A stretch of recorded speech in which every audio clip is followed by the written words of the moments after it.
How much time do you spend working on you? How much time do you spend every day working on your dream? In the last 90 days, how many books have you read? In the last year, what new skill or knowledge have you acquired? What kind of investment have you made in you?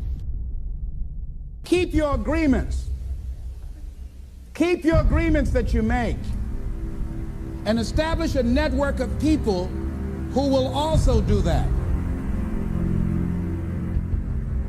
Make this happen.